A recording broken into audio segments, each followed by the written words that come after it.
Shalom. Puji Tuhan, kita berjumpa lagi. Saya percaya sepanjang minggu ini Tuhan menyertai kita dan Tuhan tidak pernah meninggalkan kita. Tuhan tetap setia walaupun kita tidak setia.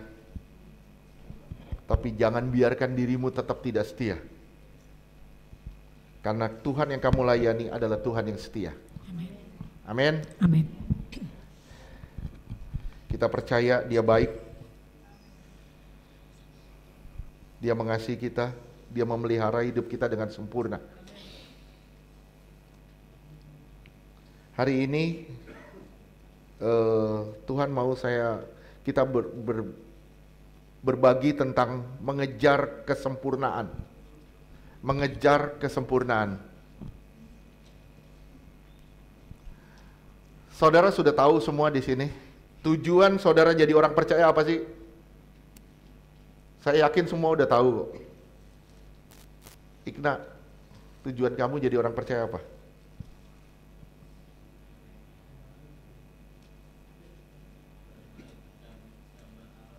Kembali ke gambar Allah, betul. Tujuan kita bukan sekedar terbang ke surga. Tujuan kita bukan terbang ke surga, bukan sekedar itu, tapi kita kembali kepada gambar Allah atau kaliknya Allah. Ketika kita kembali kepada gambar Allah, disinilah kita mendapatkan kesempurnaan. Ekonya nggak enak.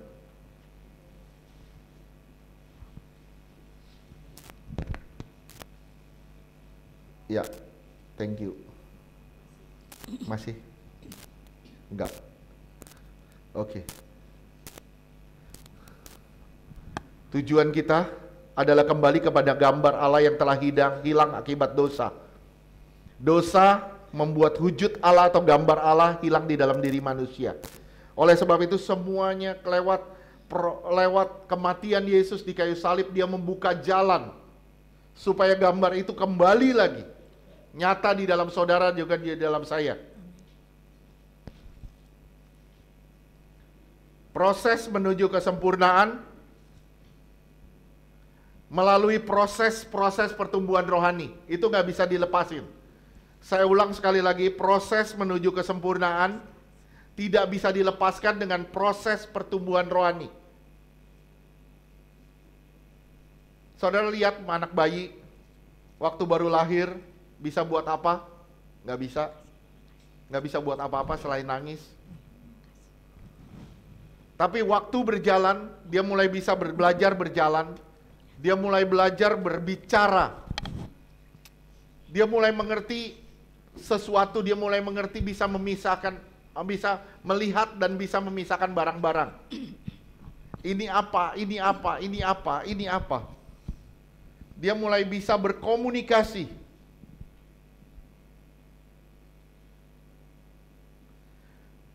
Seorang anak bayi, tapi masalahnya bayi belum menyadari bahaya. Bayi atau anak kecil itu belum menyadari bahaya. Permasalahannya juga di rohani orang percaya hari ini. Banyak orang percaya merasa sudah ke gereja, rajin ibadah segala macam, tapi rohaninya benar-benar dalam keadaan masalah. Stuck, benar-benar stuck. Tanpa sadar, sorry, maaf saya bilang, banyak orang ke gereja tapi masih bayi rohani. Saya berharap ini nggak diketemukan di keluarga besar kita, chosen generation.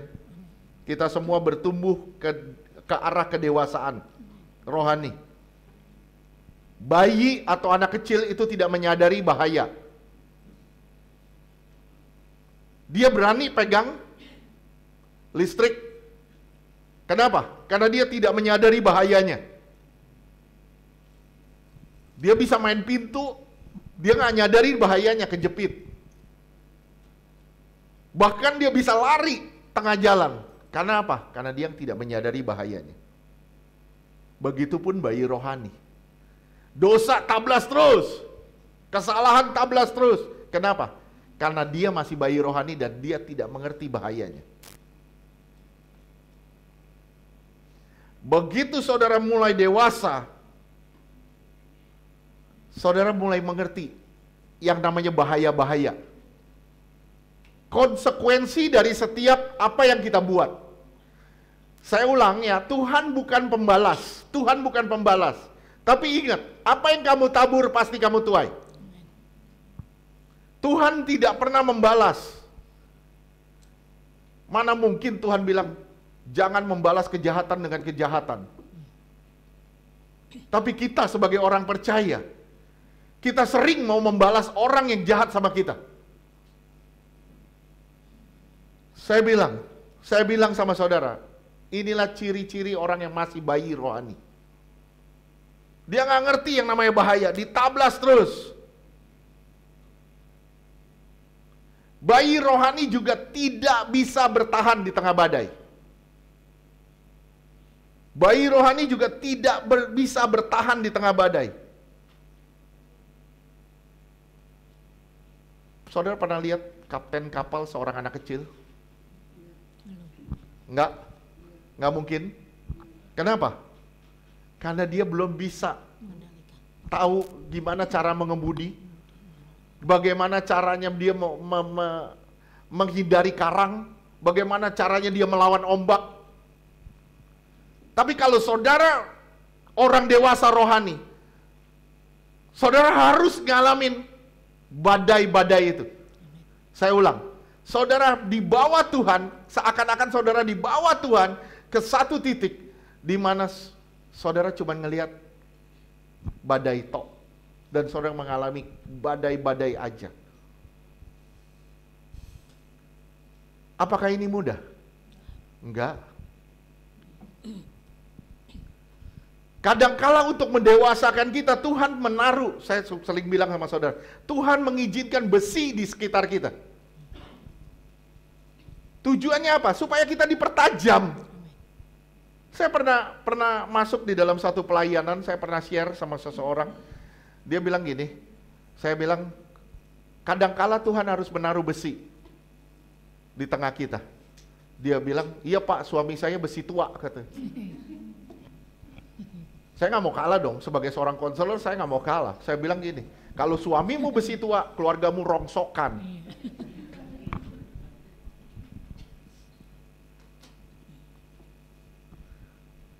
Kadangkala Tuhan izinkan orang-orang yang menjebalkan sekali ada di sekitar kita. Tujuannya apa?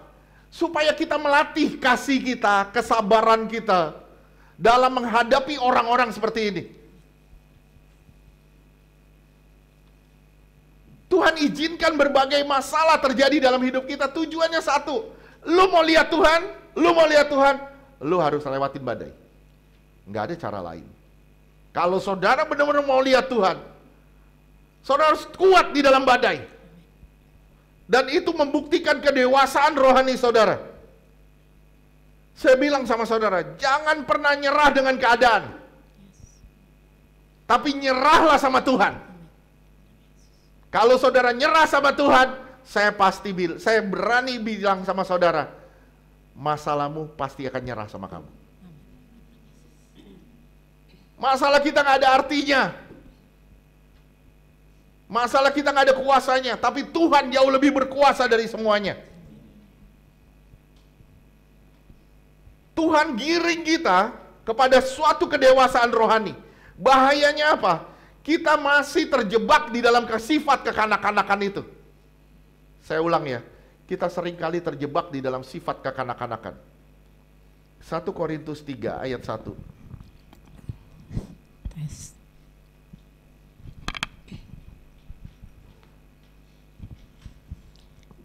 Tes ya. 1 Korintus 3 ayat 1. Dan aku, saudara-saudara, pada waktu itu tidak dapat berbicara dengan kamu seperti dengan manusia rohani, tetapi hanya dengan manusia duniawi. Lihat ya, aku nggak bisa ngomong sama kamu seperti manusia rohani. Aku nggak bisa ngomong sama kamu dengan hal-hal yang rohani. Kenapa? Nggak nyambung kamu sama hal-hal yang rohani. Kamu nyambungnya sama hal-hal yang duniawi. Kenapa? Karena kamu masih anak-anak. Terus? Yang belum dewasa dalam Kristus. Iya, manusia duniawi itu pakai bahasanya sarkinos yang artinya karnal. Orang yang dicengkram oleh kedagingan. Saya ulang ya, manusia duniawi itu pakai katanya sarkinos atau karnal, yang artinya dicengkram oleh kedagingan. Dicengkram oleh kedagingan. Banyak orang hari ini berkomitmen untuk hidup di dalam Tuhan. Tapi sorry, maaf saya bilang, banyak sekali kita lihat banyak orang juga belum merdeka. Dari cara hidup mereka, dari cara mereka berpikir, dari cara mereka bicara, itu bukan orang-orang yang merdeka. Misalnya saya ngomong sama seseorang, terus dia bilang gini, gue benci sama suami gue benci sama istri gue benci. Saya cuma bilang sama saudara, itu ciri-ciri orang yang belum merdeka. Dan itu ciri-ciri orang yang masih kanak-kanak. Sorry, maaf. Saya ada melayani konseling pernikahan. Konseling pernikahan lagi ada masalah. Begitu duduk di depan, si istri menyalahkan suami, suami menyalahkan istri. Saya diam di tengah. Saya cuma bilang gini, luar biasa, di hadapan saya adalah 2 balita. Saudara ngerti gak? Di hadapan kita, pada saat saling menyalahkan begini, ini di hadapan kita cuma ngelihat 2 balita yang lagi duduk di depan kita. Balita yang punya balita.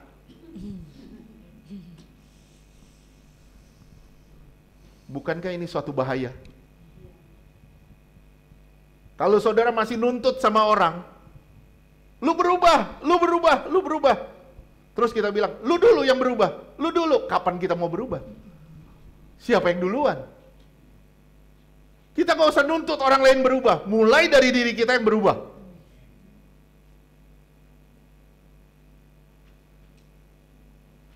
Menjadi dewasa itu sangat penting.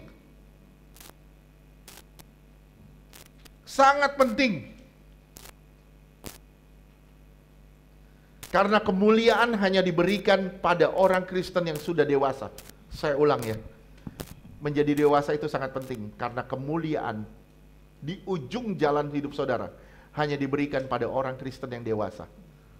Puji Tuhan kalau saudara masih sempat selamat. Tapi jangan puas dengan kerohanian kita hari ini. Jangan pernah puas dengan kerohanian kita hari ini. Saudara harus sampai ke tingkat sempurna. Sempurna. Jadi dewasa rohani. Jika kita berpikir keselamatan tidak bertalian dengan kesempurnaan. Kalau saudara punya pikiran keselamatan itu tidak bertalian dengan kesempurnaan, saya bilang berarti saudara belum mengenal ajaran Yesus.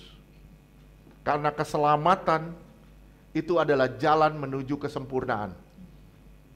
Keselamatan yang saudara sudah dapat dari Tuhan hari ini, harusnya saudara pakai sedemikian rupa dengan cara berhubungan dengan Tuhan yang akan membawa saudara pada kedewasaan rohani dan kesempurnaan.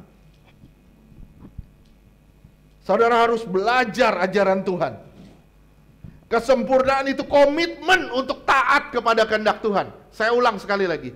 Kesempurnaan itu komitmen saudara untuk taat pada kehendak Tuhan.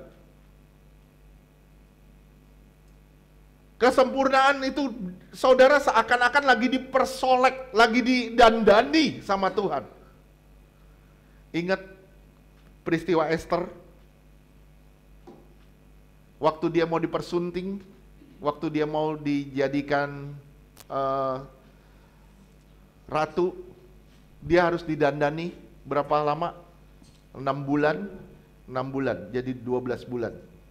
12 itu sempurna. Ingat ya.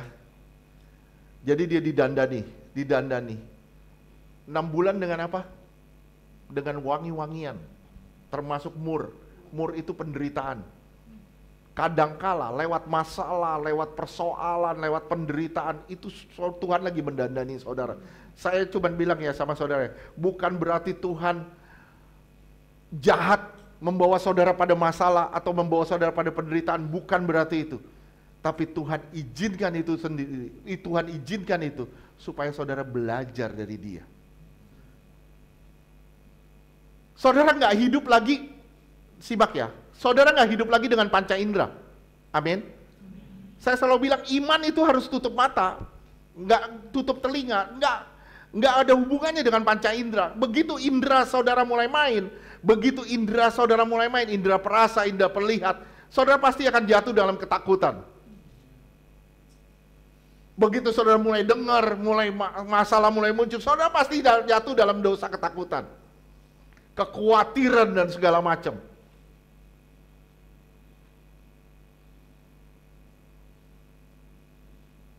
Saudara, saya mau ngomong sama saudara nih. Begitu saudara hidupnya tenang, damai aja, saudara akan ngalamin flat gak kerohanian saudara di situ? Flat gak? Flat. Nah begitu tiba-tiba badai hantam, di situ saudara akan kaget. Jangan pernah puas dengan keadaan rohani yang nyaman-nyaman saja. Izinkan Tuhan terus bawa saudara, sampai saudara menjadi sempurna. Sakit pak. Kadangkala rasa sakit itu diperlukan untuk kita belajar. Siapa yang punya anak yang tidak pernah mendidik anaknya? Siapa yang punya anak tidak pernah menegur anaknya? Siapa? Nggak mungkin ada. Semua pasti melakukan itu. Dan pada saat ditegur itu sakit, tapi itu menyembuhkan.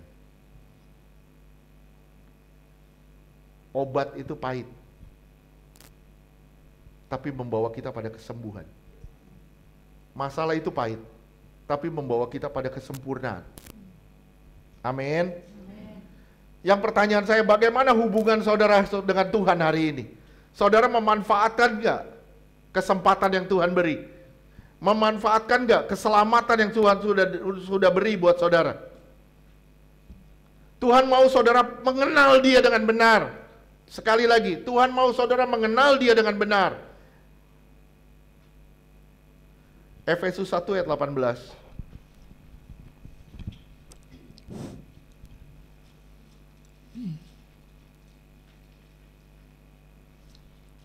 Efesus 1 ayat 18. Dan supaya Ia menjadikan mata hatimu terang, agar kamu mengerti pengharapan apakah yang terkandung dalam panggilannya. Kamu harus ngerti apa sih pengharapan yang dapat dari panggilannya. Dia memanggil saudara, saudara harus ngerti panggilan itu. Saudara dipanggil Tuhan bukan sekedar untuk diselamatkan dari kematian kekal. Bukan sekedar itu, tapi Tuhan memanggil saudara untuk dipermuliakan bersama dengan Dia. Dipermuliakan bersama dengan Dia. Terus, betapa kayanya kemuliaan bagian. betapa kaya kemuliaan yang telah ditentukan bagi orang-orang kudus. Betapa luar biasanya kekayaan yang ditentukan bagi orang-orang kudus. Nggak bisa kita pikirkan hari ini, nggak bisa kita bayangin hari ini. Tapi begitu saudara berjumpa dengan Tuhan, baru saudara bilang, iya luar biasa. Nikmatnya itu luar biasa. Saudara punya nggak niat untuk mengejar apa yang Tuhan janjikan itu? Saya ulang sekali lagi, punya nggak kemauan untuk mengejar apa yang Tuhan janjikan? 1 Korintus 9 ayat 25 sampai 27. 1 Korintus 9.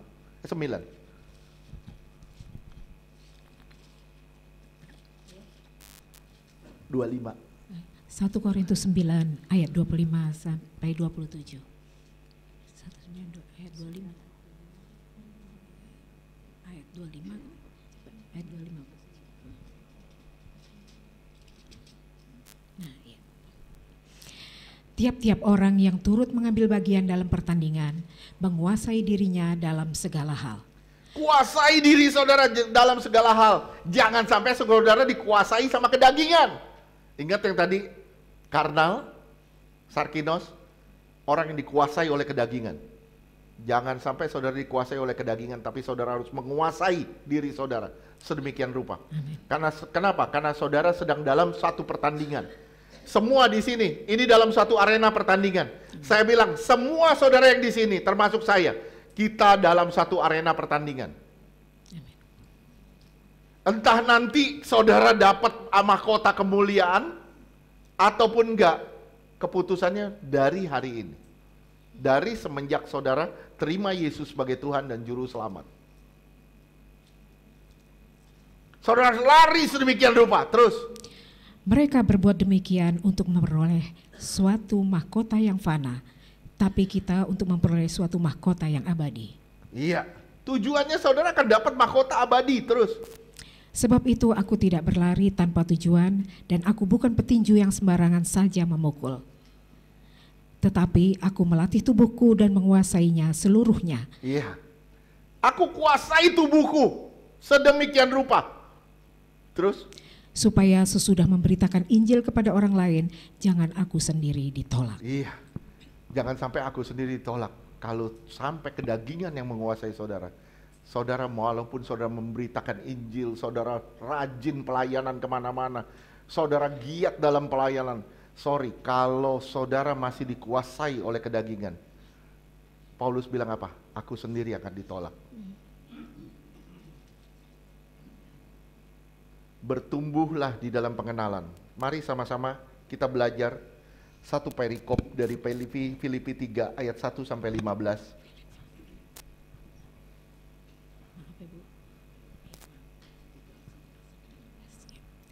Filipi 3 ayat 1 sampai dengan 15, kebenaran yang sejati. Akhirnya saudara-saudaraku, bersukacitalah dalam Tuhan.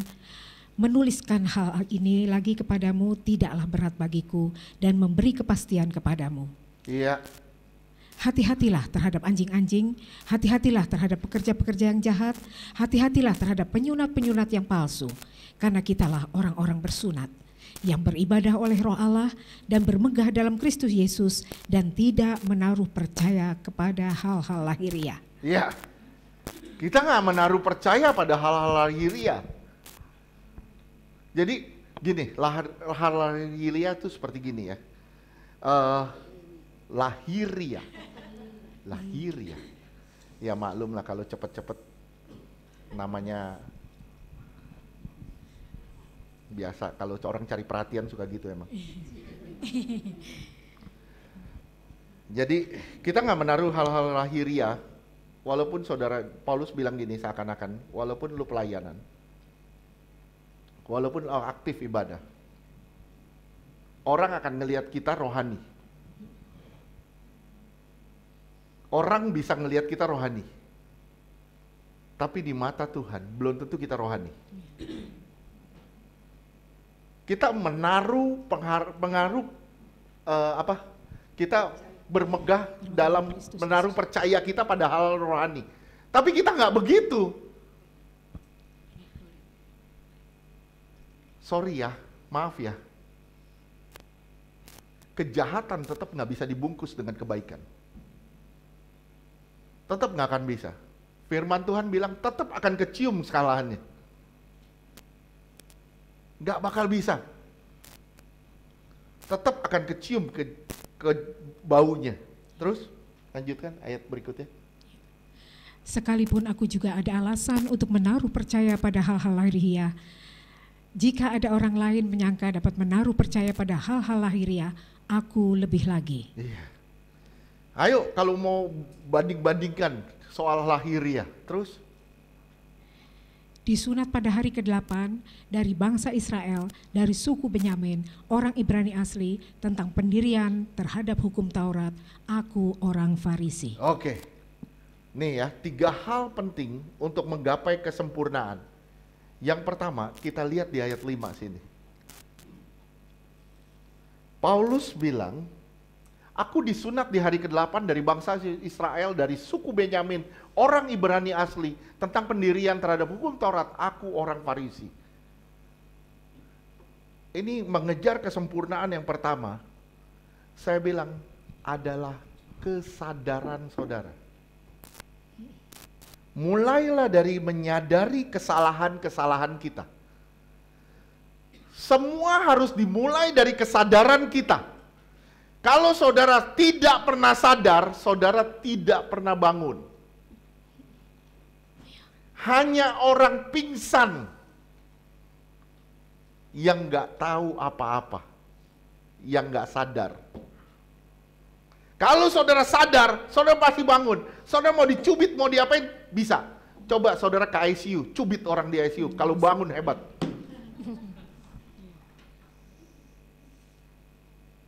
Kalau bangun, selalu sampai bangun, itu nggak ada dokter. Kerjaannya suster cuma nyubitin aja tiap hari. Supaya apa? Supaya bangun. Kenapa? Sadar. Kita harus sadar dulu. Kalau kita harus sadar akan kesalahan-kesalahan kita, kita kesadar akan kesalahan kita, makanya kita baru bisa bertumbuh di dalam pengenalan akan Tuhan. Kalau saudara nggak pernah sadar, saudara nggak akan pernah maju. Berapa kali saya ngomong sama saudara, dosa membuat kepekaan saudara akan perasaan Tuhan itu hilang. Betul nggak? Semakin saudara gali dosa, semakin perasaan Tuhan dalam diri saudara itu hilang. Saya bilang gini, misalnya saya bilang gini, satu kali saudara berbohong, saudara aman, gak ketahuan. Saudara datang ke Tuhan, minta ampun, Tuhan ampuni saya sudah berkata bohong. Oke. 2 kali saudara berbohong, saudara gak ketahuan. Saudara masih bisa datang, Tuhan ampuni saya. 3 kali, 4 kali, 5 kali, udah gak ada rasanya. Udah jadi tradisi, udah jadi kebiasaan. Kebiasaannya itu jadi bohong. Nah, kalau udah jadi kebiasaan, susah kita untuk menyadarinya. Tapi kalau Roh Kudus mengingatkan saudara, saudara sadar. Oleh sebab itu, di sini Paulus bilang, sunat itu ritual, bukan sekedar ritual. Tapi sunat yang dimaksud Paulus di sini adalah satu perjanjian dengan Tuhan. Perjanjian dengan Tuhan. Hari ke-8 itu adalah kebangkitan. 8 itu angka kebangkitan. Sunat adalah penanggalan sisi daging dan hidup di dalam kebangkitan sebagai ciptaan yang baru. Saya ulang ya, sekali lagi ya. Sunat itu bukan ritual, tapi perjanjian dengan Allah. Hari ke-8 itu hari kebangkitan. Sunat adalah penanggalan sisi daging dan hidup di dalam kebangkitan sebagai manusia yang baru atau ciptaan yang baru. Saudara sadari dulu. Kalau saudara sudah ditebus, saudara sadari dulu kalau saudara adalah milik Tuhan. Saudara sadari dulu kalau saudara adalah ciptaan yang baru. Saudara sadari dulu kalau tubuh ini adalah bait Roh Kudus. Kalau saudara menyadari ini, saudara hati-hati dengan hidup saudara. Saya ulang ya, kalau saudara menyadari ini, saudara akan hati-hati dengan hidup saudara.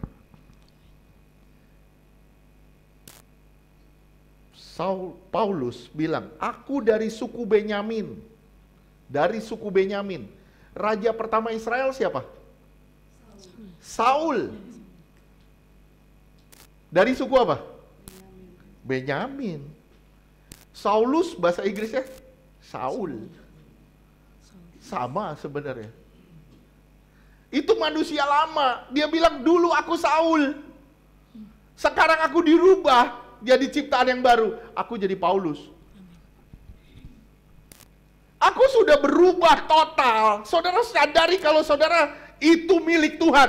Dan saudara tidak semena-mena memakai tubuh saudara. Nggak bisa semena-mena. Kenapa? Istilahnya gini, tubuh ini milik Tuhan. Bu Esther sewa mobil misalnya, sewa mobil.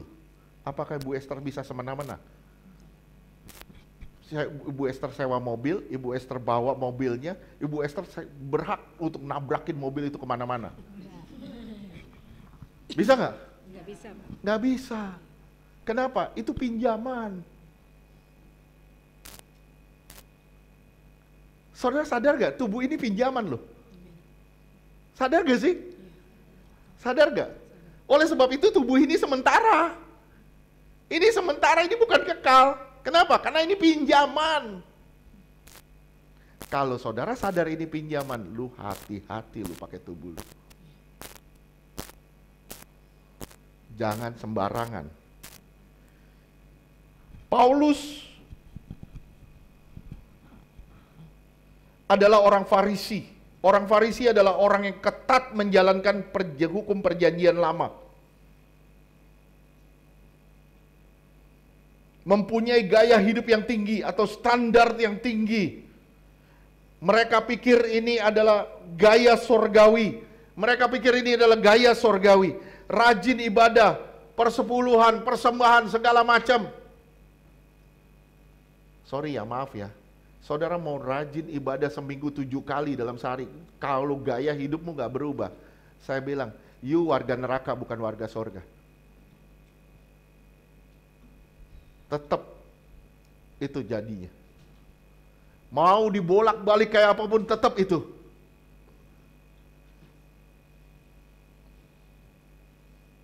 Saudara kalau ngelihat ya, Yesus bilang di Matius 5 kalau nggak salah di ayat 20. Matius 5 ayat 20.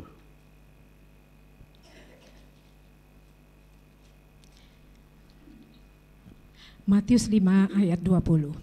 Maka aku berkata kepadamu, jika hidup keagamaanmu tidak lebih benar daripada hidup keagamaan ahli-ahli Taurat dan orang-orang Farisi, sesungguhnya kamu tidak akan masuk ke dalam kerajaan sorga. Nih ya, hidup keagamaan, pakai kata righteousness, yang di dasar kata dari bahasa Yunaninya di kayu suneh. Di kayu suneh artinya perbuatan yang benar. Di perbuatan yang benar. Di kayu suneh. Kebenaran dasarnya perbuatan. Kebenaran yang didasari pada perbuatan. Lihat ya, jika hidup keagamaanmu tidak lebih baik dari orang Farisi, kamu gak akan masuk ke dalam kerajaan sorga. Lihat ya, orang Farisi berapa kali berpuasa dalam satu minggu? Orang Farisi berapa kali berdoa dalam satu hari?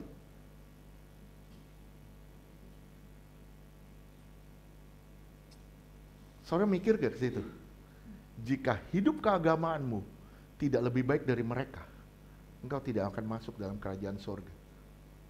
Kalau kau nggak punya hubungan dengan Tuhan, nggak punya koneksi dengan Tuhan, ada jalurnya tapi nggak dipakai, Tuhan bilang gini, engkau nggak akan masuk dalam kerajaan sorga.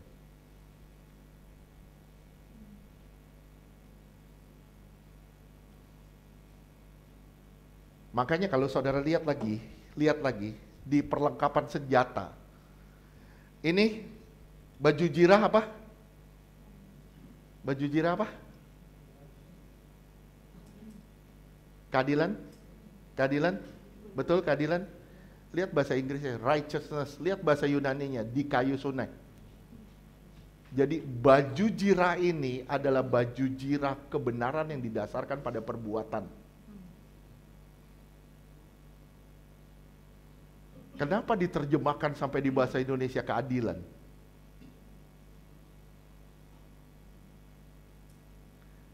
Lihat aja di bahasa Inggris, silakan lihat. Itu righteousness. Lihat bahasa Yunaninya, itu pakai di kayu suneh. Itu kebenaran didasarkan pada perbuatan. Jadi, kalau perbuatan kamu nggak beres, saya bilang, perbuatanmu nggak beres, baju jirahmu berlobang. Dan itu jadi sasaran tembak kegelapan. Halo, sampai sini paham? Nah ini yang pertama. Dasar yang pertama adalah menyadari. Makanya pertobatan itu bahasanya metanoia. Dua suku kata, metanoia. Noia sadar, beta berbalik. Karena sadar, saudara berbalik. Banyak orang sadar nggak mau balik. Banyak orang juga belaga nggak sadar.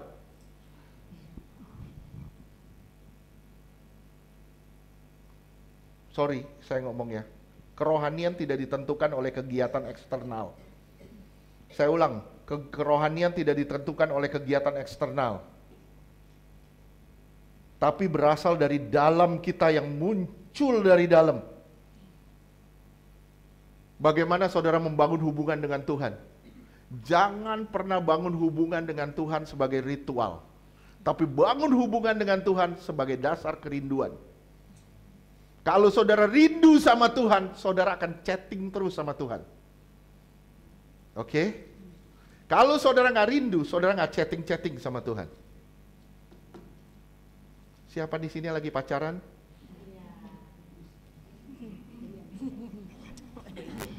Siapa lagi pacaran? Aci. Wajahmu bersalah. Ci, kalau kamu kangen Rahel, kamu bikin apa? Pengen ketemu terus kan? Iya kan? Kalau kamu kangen Tuhan, pengen ketemu nggak? Mau kan? Iya. Bangun hubungan itu atas dasar kerinduan, cinta. Tanpa cinta, nggak ada yang namanya keintiman. Betul, suami istri juga gitu. Kenapa suami istri bermasalah? Kenapa suami istri bermasalah? Karena kehilangan komunikasi. Masalah yang paling dasar dari hubungan adalah komunikasi. Ya, kalau suami istri bisa berkomunikasi, membangun komunikasi, itu pasti hubungannya akan baik. Saya pergi kemanapun, pasti saya rindu pulang. Betul gak? Saya selalu ngasih kabar, saya di sini, saya di sini, saya di sini, saya di sini. Nggak pernah saya nggak kasih kabar, kecuali kuota habis.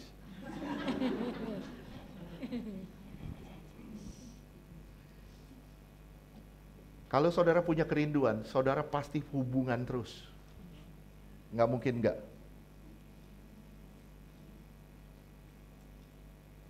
Ayat 6. Ayat 6. Ini masih yang pertama ya, sadar, kesadaran.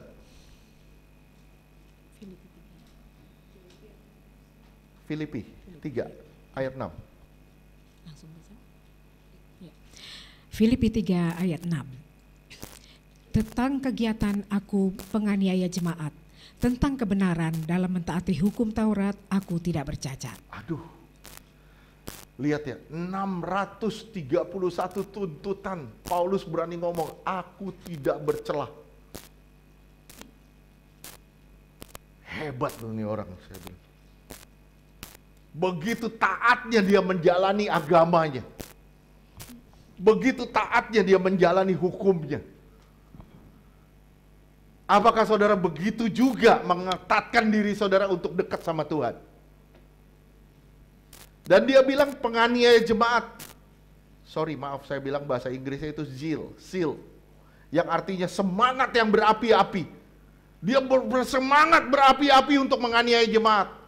Sekarang begitu dirubah, begitu dia sadar, dia harus semangat berapi-api untuk mendapatkan jemaat. Mendapatkan jiwa-jiwa terhilang. Apakah saudara punya kerinduan untuk jiwa-jiwa terhilang di luar? Apakah saudara pernah berdoa untuk orang-orang terhilang di luar? Wah, jangankan doa Pak untuk orang-orang terhilang. Jangankan doa Pak, masalah saya juga belum beres. Kalau saudara nunggu masalahmu beres, kapan kamu jadi berkat? Kenapa? Karena masalah tidak pernah akan selesai sampai engkau diselesaikan sama Tuhan. Amin. Permasalahannya di mana? Kita semangat gak? Semangat gak? Menggebu-gebu gak sama Tuhan? Menggebu-gebu gak cari Tuhan?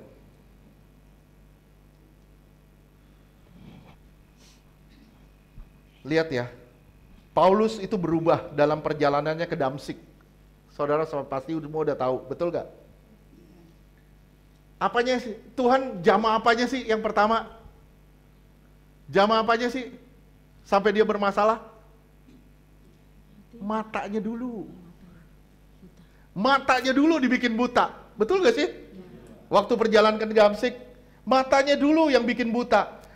Supaya dia diberi penglihatan yang baru sama Tuhan. Untuk memandang Kristus dengan benar. Oleh sebab itu mata yang lama harus dibutakan dulu. Mata yang baru itu dia bisa memandang kebenaran dengan cara yang berbeda. Amin. Nah sekarang, ketika saudara sudah sadar, ini jalan menuju kesempurnaan. Yang pertama saudara sadar dulu. Yang kedua, ayat 7 dan 8. Filipi 3 ayat 7 dan 8. Filipi 3 ayat 7 dan 8. Tetapi apa yang dahulu merupakan keuntungan bagiku, sekarang kuanggap rugi karena Kristus. Malahan segala sesuatu kuanggap rugi karena pengenalan akan Kristus Yesus, Tuhanku, lebih mulia daripada semuanya.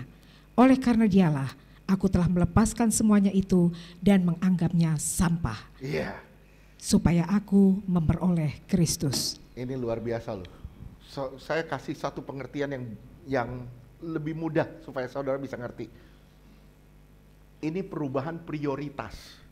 Yang kedua ini berubah total. Yang pertama sadar, yang kedua berubah total. Berubah total ini seperti apa? Nih ya. Semua aku anggap rugi karena Kristus. Perubahan prioritas. Dulu yang prioritas itu anak saya, dulu yang prioritas itu istri saya, dulu yang prioritas itu suami saya. Sekarang yang prioritas tetap Tuhan. Nih ya. Coba lihat handphonenya. Enggak. Jangan berpikiran jahat tentang saya. Sorry, maaf, ini iPhone berapa? 11. Saya tuker sama HP saya, mau nggak? Mau nggak? Ih, bagus loh. Bagus loh. Nggak mau. Ini iPhone 11. Handphone saya bagus loh. Walaupun murah bagus loh. Mau nggak? Kenapa nggak mau?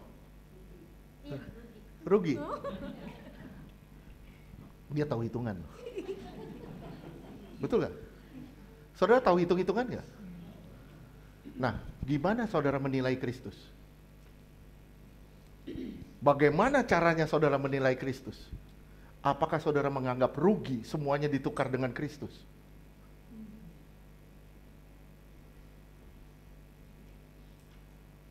Makanya saya bilang, hal ini bertalian dengan skala prioritas. Ada 2 kali kata rugi. Artinya, untuk mendapatkan Kristus, yang lain harus dinomor sekiankan. Ada 2 kali kata rugi, Paulus ngomong kata rugi. Artinya, untuk mendapatkan Kristus, yang lain harus dikesampingkan. Nah, tadi saya kasih contoh, itu simple. Masalah iPhone diganti dengan Vivo. Dia bilang, rugi dong. Rugi dong. Betul kan? Rugi. Nah, saudara mau tuker nggak kesenangan sementara dengan hidup kekal? Kita bilang, rugi dong. Sementara kita bilang, dosa jalan terus.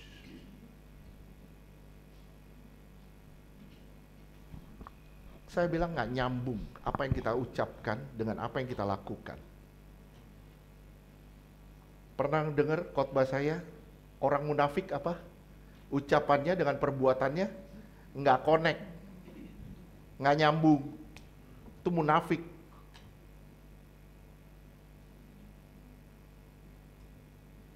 Saya tanya sama saudara, saudara mau nukar Kristus nggak? Kenapa jadi dikit yang ngomong? Saudara ngerti bahasa Indonesia nggak? Ngertiin saya ngomong nggak? Saudara mau nukar Kristus nggak? Kalau enggak, stop berbuat dosa.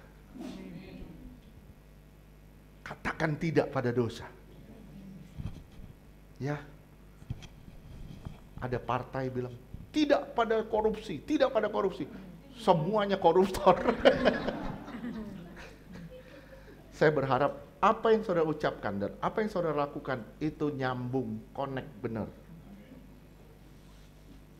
Oke. Untuk mendapatkan Kristus, semua harus di nomor sekiankan. Jangan dianggap semuanya sebagai yang utama.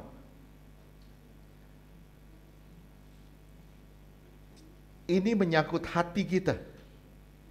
Rugi kalau kita menukar sesuatu yang dari Tuhan, sesuatu yang sorgawi dengan sesuatu yang duniawi.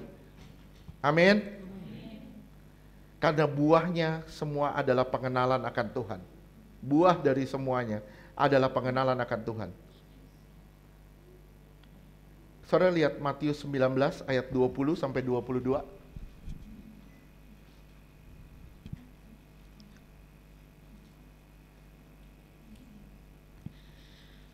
Matius 19 ayat 20. Kata orang muda itu kepadanya, semuanya itu telah kuturuti, apalagi yang masih kurang. Ayo, semua aku udah bikin. Tuhan bilang enggak? Terus? Matius 19 ayat 21, kata Yesus kepadanya, jikalau engkau hendak sempurna, pergilah, jualah segala milikmu dan berikanlah itu kepada orang-orang miskin. Maka engkau akan beroleh harta di sorga, kemudian datanglah kemari dan ikutlah aku. Oke. Kamu prioritasin Tuhan enggak? Jual dong, kasih ke orang miskin.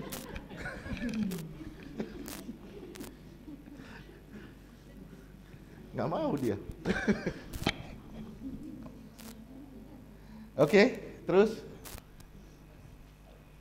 Matius 19 ayat 22. Ketika orang muda itu mendengar perkataan itu, pergilah ia dengan sedih sebab banyak hartanya. Iya.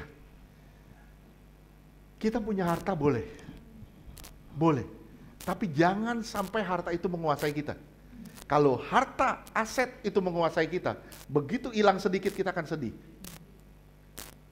Apalagi kalau hilang semua, sedih banget.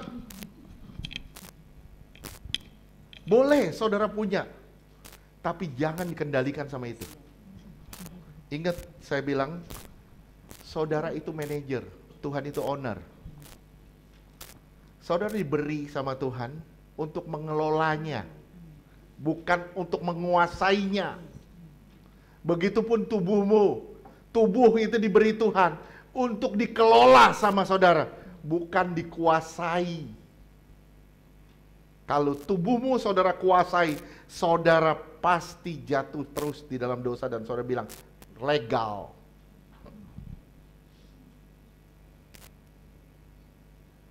Sampai sini ngerti?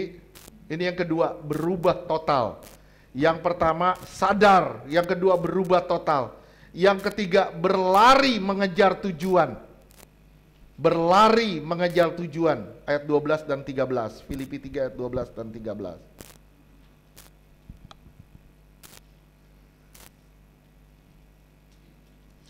Filipi 3 ayat 12.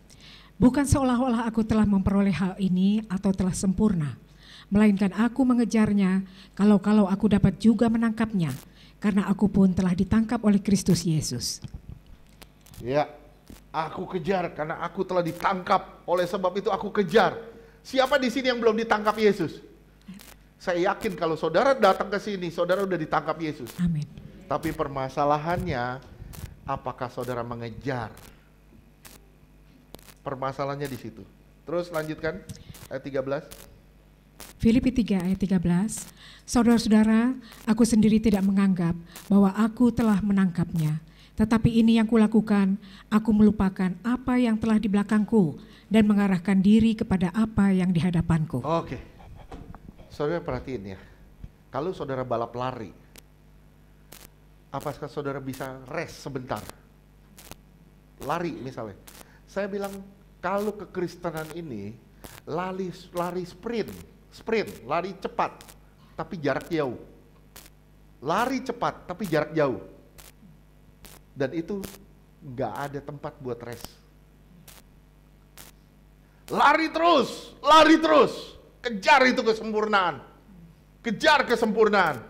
Oleh sebab itu, teknik berlarinya itu harus konstan. Bukan sekedar pengalaman sesaat, pengalaman sesaat, pengalaman sesaat. Saudara mengalami misalnya, hari Jumat kita ngalamin sesuatu yang fenomenal sebenarnya. Kita ngalamin gimana Tuhan melawat kita, gimana Tuhan menjamah kita. Kita mengalami itu. Tapi itu pengalaman sesaat.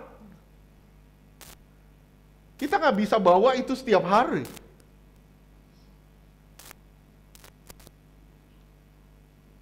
Nggak bisa pengalaman sesaat itu jadi acuan.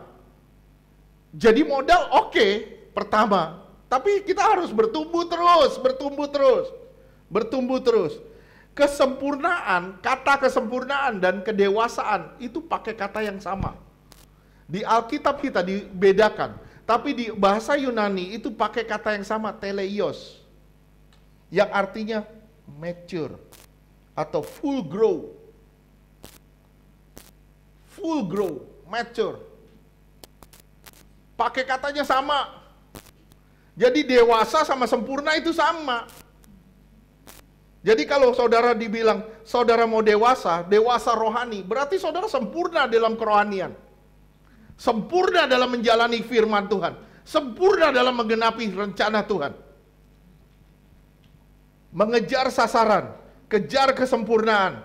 Kejar kita serupa dengan Kristus. Kejar keserupaan saudara dengan Kristus. Saudara bangun hubungan keakraban setiap hari.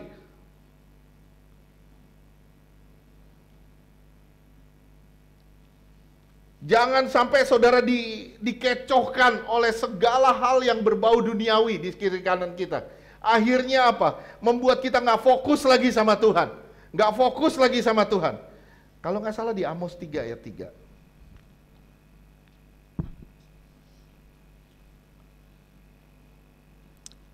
Amos 3 ayat 3.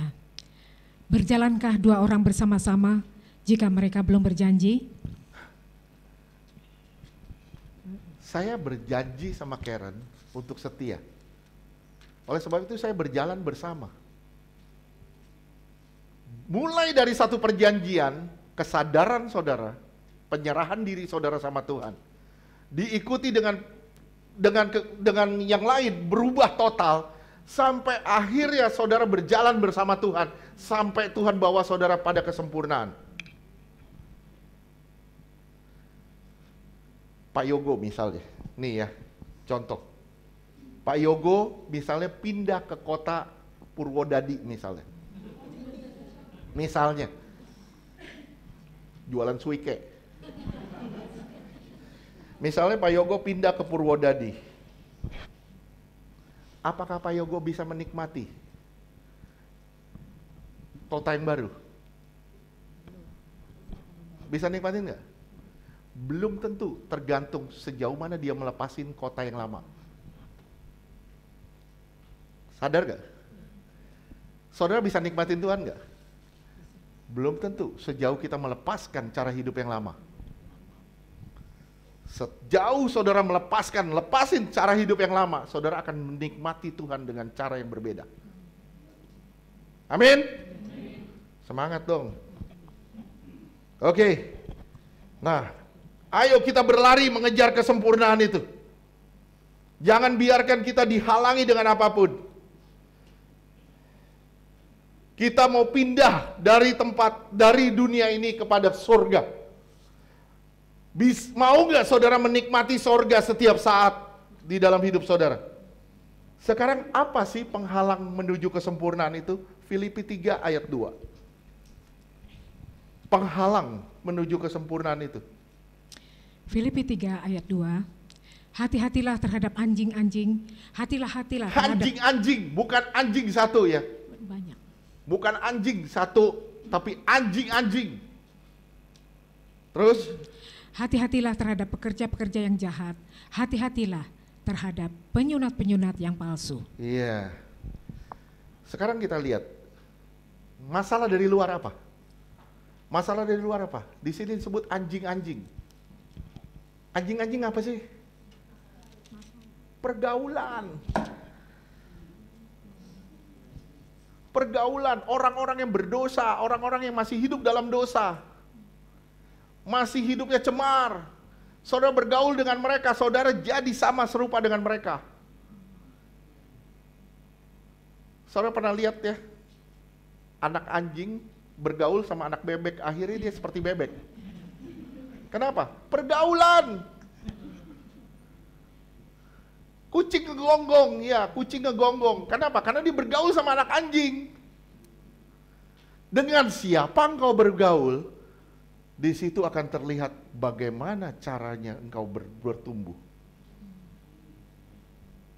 Amin. Oleh sebab itu yang pertama disebut anjing-anjing. Ini dari luar loh, dari luar. Anjing-anjing ini berarti gerombolan anjing atau pergaulan-pergaulan yang gak beres. Saudara bergaul dengan orang cemar, saudara akan jadi cemar. Saudara bergaul dengan orang-orang yang ngomongnya sembarangan, ngomong kotor, segala macam. Saudara cepat atau lambat saudara akan ngomong kotor. Dengan siapa engkau bergaul, di situ akan menentukan kemana masa depanmu nanti. Anjing juga artinya orang yang gak minat dengan hal-hal kudus. Saya punya anjing. Kita sayang banget sama anjing kita. Tapi gak mungkin saya kasih berlian walaupun saya gak punya. Saya nggak mungkin kasih berlian ke dia, walaupun saya punya misalnya, saya nggak akan kasih dia berlian. Kenapa? Dia nggak akan menghargai berlian. Ya, dia mungkin bisa menghargai intan, tapi nggak bisa menghargai berlian.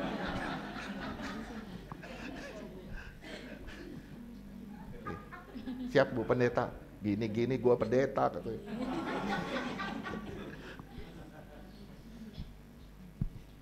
Ya. Nggak minat sama hal kudus. Saudara ngomong sama orang-orang dunia, saudara ngomong tentang Tuhan, dibilang lu gila lo, nggak nyambung. Ngomong sama lu, waduh, gua terbang ke awan-awan katanya. Yang kedua di situ, hati-hati terhadap pekerja yang jahat. Artinya siapa? Orang Kristen yang menolak otoritas Allah. Pekerja yang jahat ini adalah orang-orang Kristen yang menolak otoritas Allah. Orang Kristen duniawi. Ini yang akan menghalangi saudara bertumbuh menjadi sempurna. Tapi ini masalah dari luar. Masalah dari luar. Terus di berikutnya apa? Penyunat palsu. Penyunat palsu ini artinya ajaran-ajaran yang aneh. Ajaran-ajaran yang tidak mendorong saudara untuk hidup kudus. Ajaran-ajaran yang tidak mendorong saudara untuk menanggalkan sisi daging saudara. Ajaran-ajaran yang nggak pada tempatnya. Paulus bilang sama Timotius di 1 Timotius 4 ayat 16.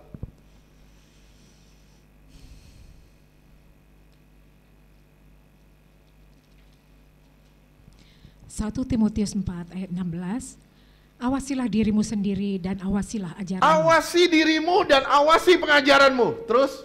Bertekunlah dalam semuanya itu, karena dengan berbuat demikian, engkau akan menyelamatkan dirimu dan semua orang yang mendengar engkau. Lihat tuh, kamu akan menyelamatkan dirimu yang pertama, kalau kamu bertekun dengan pengajaran yang benar. Engkau menyelamatkan dirimu dan juga menyelamatkan orang di sekitarmu.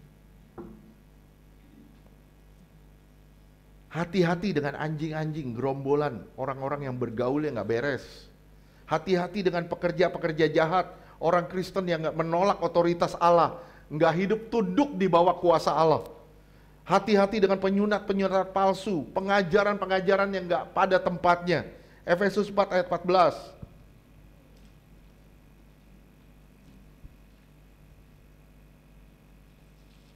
Efesus 4 ayat 14. Sorry, saya agak cepat dikit ya.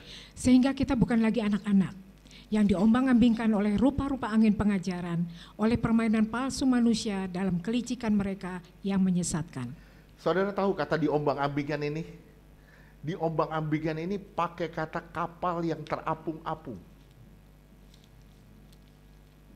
Kata dasarnya itu. Jadi kalau ada badai, diombang-ambingkan, dia ikut kemana aja. Ikut kemana aja. Wih, ada pengajaran ini, datang. Ada ini, datang.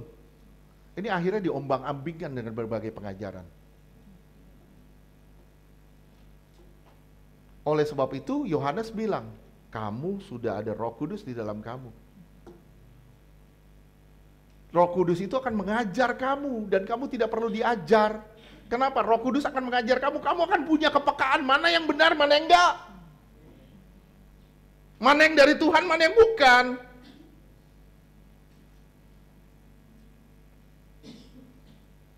Nah, ini dari luar ya. Ini penghalang dari luar. Sekarang penghalang dari dalam apa? Ada yang bisa jawab? Yang pertama udah pasti roh jahat. Oleh sebab itu pelayanan pelepasan perlu gak? Perlu. Kalau ada roh jahat di dalam ya sudah pasti firman ditabur dicuri, firman ditabur dicuri, firman ditabur dicuri. Markus 4 ayat 4.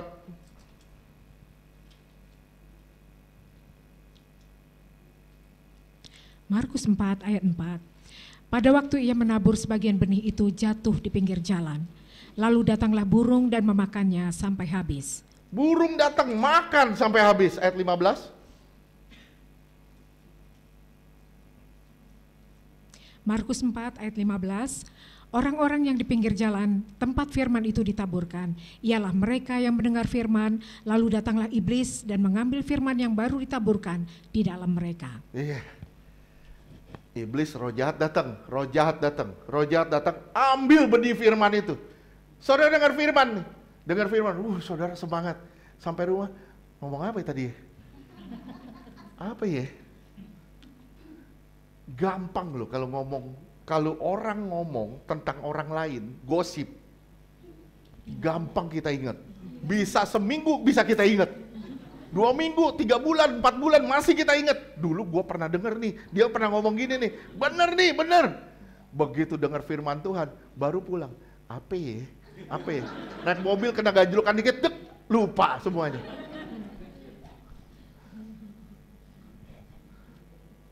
Bilang sama Pak Yogo yang ntar pulang, Pak hati-hati pelan-pelan, jangan sampai kena gajlukan, takut lupa.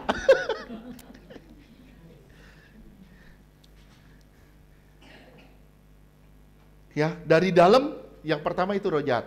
Udah pasti roh jahat. Oleh sebab itu, pelepasan itu sangat diperlukan. Dan kita dalam pelayanan pelepasan kita ngelihat bagaimana caranya orang itu diikat sama kuasa gelap sampai akhirnya apa yang mestinya yang baik dia lakukan akhirnya yang jahat yang dia perbuat. Seperti di Roma 7 ayat 19-20. Perlu dibaca gak? Perlu, baca aja deh. Roma 7 ayat 19. Sebab bukan apa yang aku kehendaki yaitu yang baik yang aku perbuat, melainkan apa yang tidak aku kehendaki yaitu yang jahat yang aku perbuat. Aku pengen buat baik tapi justru aku buat yang jahat terus. Roma 7 ayat 20. Jadi jika aku berbuat apa yang tidak aku kehendaki, maka aku bukan lagi aku yang memperbuatnya, tetapi dosa yang diam di dalam aku. Dosa identik dengan roh jahat. Dosa pasti identik dengan roh jahat. Aku pengen buat baik, justru yang aku buat yang jahat. Nah ini, kalau ada roh jahat, akhirnya kita bukan jadi diri kita. Saudara tahu alien? Alien kan cara kerjanya gini, dia masuk ke tubuh orang, dia ngerusak, orang ini dipakai tubuhnya menjadi alatnya. Untuk gerak ke sana, gerak kemari, bikin ini, bikin itu, bikin rusuh sana, bikin rusuh sini. Dia masuk ke dalam orang itu, dia rusak orang itu, sampai terakhirnya orang ini mati, dia tinggalin.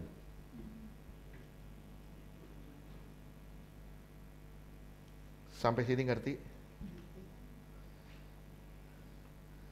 Kemarin saya baru ketemu sama satu orang bapak. Dia dapat mimpi 4 kali. Yang pertama dia ketemu terang dulu.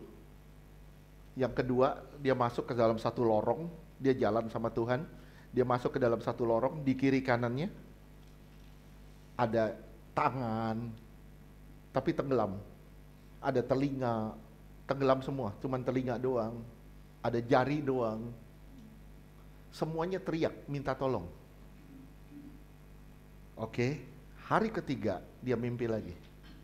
Dia mimpi lagi, dibawa Tuhan ke neraka. Di situ orang disiksa, dianiaya sama roh jahat, dihakimin. Terus Tuhan ngomong gini, kamu tolong di lorong kedua, di lorong yang mimpi kedua. Ingat tak? Ya, kamu tolong supaya orang nggak masuk di mimpi ketiga. Itu mimpi keempat ya, Tuhan ngomong gitu. Kamu tolong orang-orang di lorong itu, supaya mereka tidak masuk di lorong yang berikutnya. Berapa banyak orang hari ini nikmatin dosa seakan-akan fine, tapi sebenarnya pada dalam hatinya dia lagi teriak minta tolong. Saudara terbeban gak sama jiwa-jiwa terhilang di sekitar saudara? Nah, yang kedua, dari dalam yang pertama roh jahat, yang kedua udah pasti ikatan.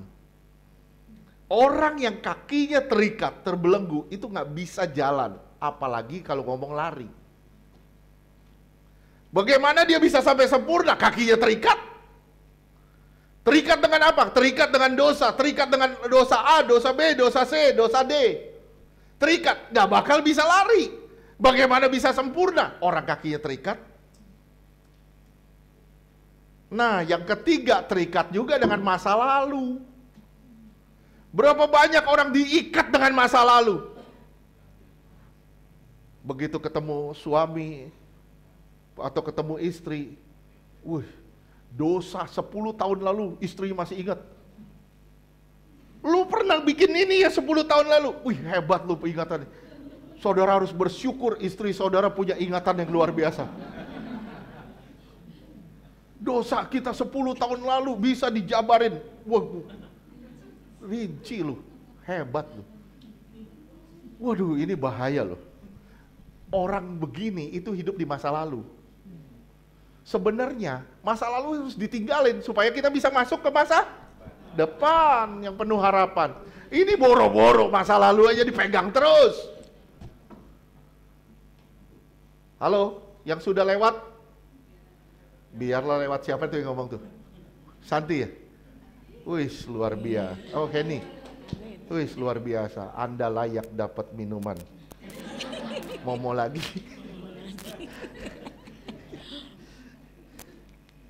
Oke. Berapa banyak orang terikat masa lalu? Gak bisa ngampunin orang lain. Gak bisa berdamai sama orang lain. Gimana mau sempurna? Berdamai sama orang aja gak bisa. Orang yang gak bisa berdamai dengan orang lain adalah orang yang tidak bisa berdamai dengan dirinya sendiri sebenarnya. Sebenarnya. Tanpa dia sadar. Saya ulang ya. Yang punya telinga biar mendengar. Orang yang tidak mau berdamai dengan orang lain adalah orang yang tidak bisa berdamai dengan dirinya sendiri tanpa dia sadari.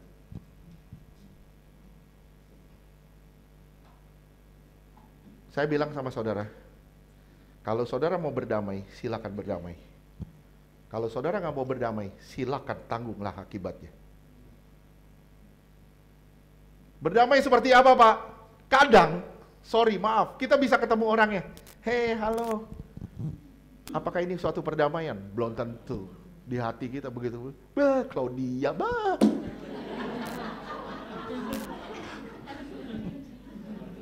belum tentu. Di hati kita belum tentu. Tapi kalau damai gitu, hei, halo, shalom, Pak. Gitu.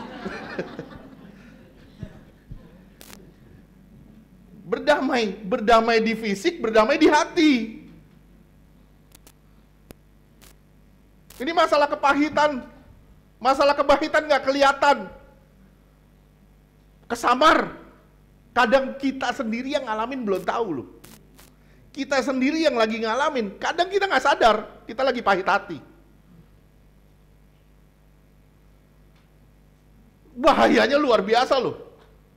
Saudara sadar gak? Begitu saudara simpen rasa pahit itu, saudara gak bakal bisa sempurna. Sampai saudara rilis rasa sakit itu, lepasin rasa sakit itu, baru saudara berjalan menuju kesempurnaan. Amin. Apalagi? Luka batin.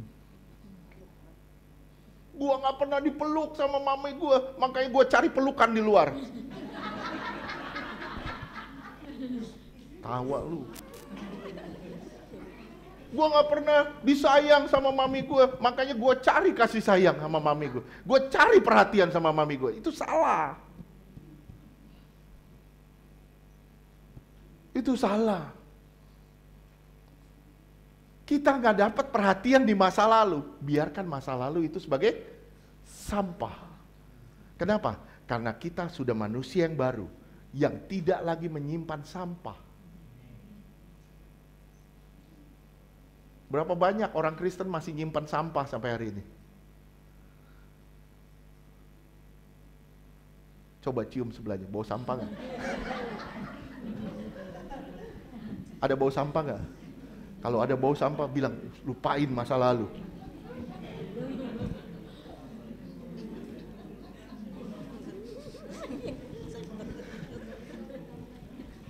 Saya udah tahu dah kalau bahasa sama Ari dah udah tahu lah. Ri, jangan bawa sampah lu di tas. Oke? Beresin ya di dalam ya. Dari luar hati-hati dengan pergaulan, hati-hati dengan pengajaran, hati-hati dengan orang-orang Kristen yang mengaku Kristen tapi tidak tunduk kepada otoritas Allah. Dari dalam beresin semuanya. Kalau ada roh jahat, beresin. Semua keterikatan kita lepasin. Masa lalu kita beresin. Ampunin semuanya. Ampunin. Jangan terjebak di masa lalu. Orang yang terjebak di masa lalu ini namanya luka batin. Orang luka batin itu terjebak di masa lalu. Dia akan menuntut, dan menuntut. Saya nggak akan bahas di sini sekarang mengenai luka batin. Panjang, nanti kita nggak pulang. Ya, yang penting saudara tahulah. Luka batin itu beda sama luka fisik. Luka fisik bisa sembuh, luka batin susah sembuhnya, di dalam gak kelihatan. Kita merasa anak yang terbuang, anak yang diabaikan, itu luka batin. Beresin itu. Kenapa? Karena engkau disambut sama Tuhan dengan tangan terbuka. Engkau anak yang disayang Tuhan. Engkau dipilih sama Tuhan dan engkau dipakai sama Tuhan. Dibayar sama Tuhan di atas kayu salib dengan nyawanya. Engkau begitu berharga. Jangan bilang engkau tidak berharga. Jangan bilang engkau tidak berharga. Walaupun modelmu gemuk, walaupun modelmu pendek, engkau tetap berharga. Hidungmu mancung, hidungmu pesek, engkau tetap berharga. Mau bagaimanapun keadaanmu, engkau tetap berharga. Oke, sampai sini ngerti? Tuhan memberkati. Silakan saudara bertumbuh di dalam pengenalan akan Tuhan. Bertumbuh sampai saudara menjadi dewasa di dalam Kristus.